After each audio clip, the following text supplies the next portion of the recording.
कारोबारी दुनिया का सबसे बड़ा और चौंकाने वाला धमाका हो चुका है दोस्तों।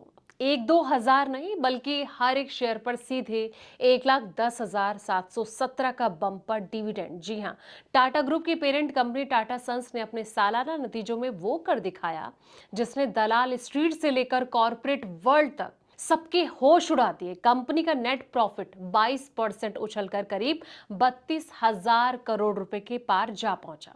लेकिन ठहर जाइए, इस ऐतिहासिक डिविडेंड का सबसे बड़ा हिस्सा किसके खाते में जाएगा? क्या आम रिटेल निवेशक को इस छप्पड़ फाड़ कमाई का कोई फायदा मिलेगा, या फिर इसका पूरा मलाई सिर्फ चुनिंदा बड़े शेयरधारकों की जेब में जाएगी? तो आइए खोलते हैं टाटा सन्स के इस 1,10,000 रुपए वाले डिविडेंड का पूरा कच्चा चिट्ठा। नमस्कार, मैं हूं आपके साथ संध्या अबिष्ट और आप देख रहे हैं द इकोनॉमिक टाइम्स हिंदी। दोस्तों, पिछले 6 साल में टाटा ग्रुप की कंपनियों की मार्केट वैल्यू 3 गुना हो गई और मुनाफा 5 गुना से ज्यादा बढ़ गया। ऐसा इसलिए हुआ क्योंकि देश के इस सबसे बड़े ग्रुप ने aviation, semiconductor, battery, digital commerce जैसे सेक्टर में भारत के सबसे बड़े प्राइवेट सेक्टर निवेश किए।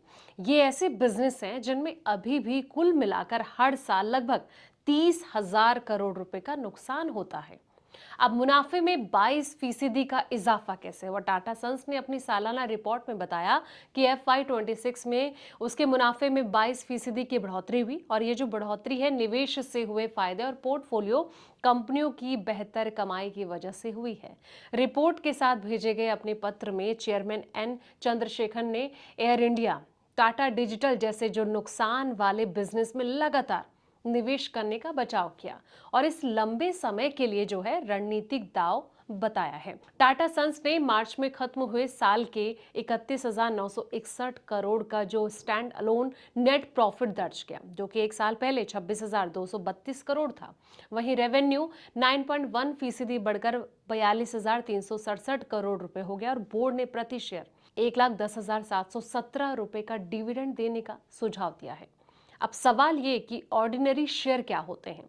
दोस्तों, ऑर्डिनरी शेयर का मतलब साधारण शेयर यानी कि इक्विटी शेयर होता है। ये किसी कंपनी के मालिकाना हक का सबसे सामान्य प्रकार है। टाटा सन्स एक अनलिस्टेड कंपनी है, इसलिए कुल शेयर बहुत कम है और एक शेयर की कीमत भी लाखों या फिर करोड़ों रुपए हो सकती है।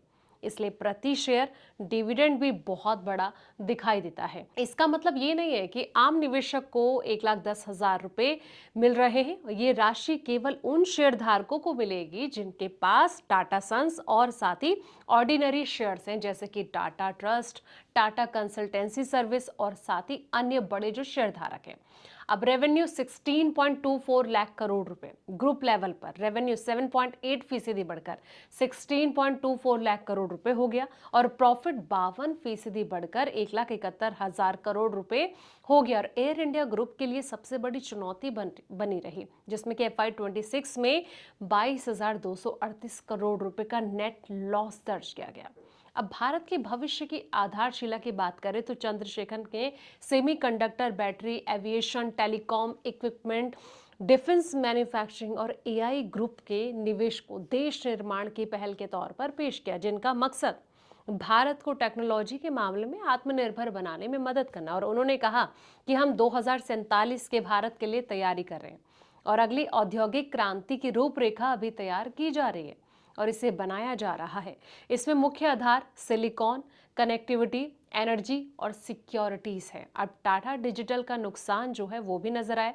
टाटा डिजिटल पिछले साल के 4,610 करोड़ रुपए के बढ़कर 6,974 करोड़ रुपए हो गया, जबकि बैटरी वेंचर एग्रीटॉस को 1,101 करोड़ रुपए और टाटा इलेक्ट्रॉनिक को 1,611 करोड़ रुपए का नुकसान हुआ।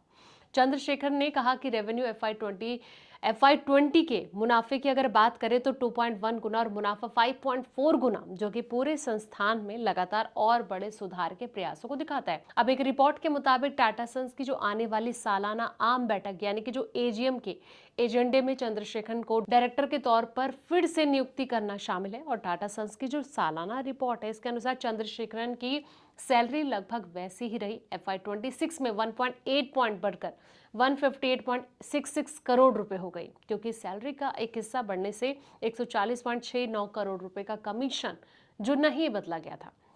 बैलेंस हो गया।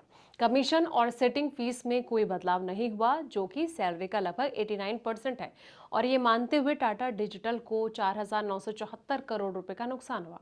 उनका ये कहना है कि टाटा डिजिटल के इरादे बड़े हैं और अब प्रगति भी दिखने लगी है, लेकिन जिस तरीके से एक बड़े अनाउंसमेंट की कहीं ना कहीं अब चर्चा मार्केट में हो रही है, उससे ये देखना होगा कि निवेशकों को इससे कितना फायदा होता है। इस रिपोर्ट को आप कैसे देखते हैं, कमेंट बॉक्स में अपनी राय जरूर दें। फिलहाल इस वीडियो में इतना ही। ऐसे पल पल के अपडेट्स के लिए आप देखते रहें द इकोनॉमिक टाइम्स हिंदी।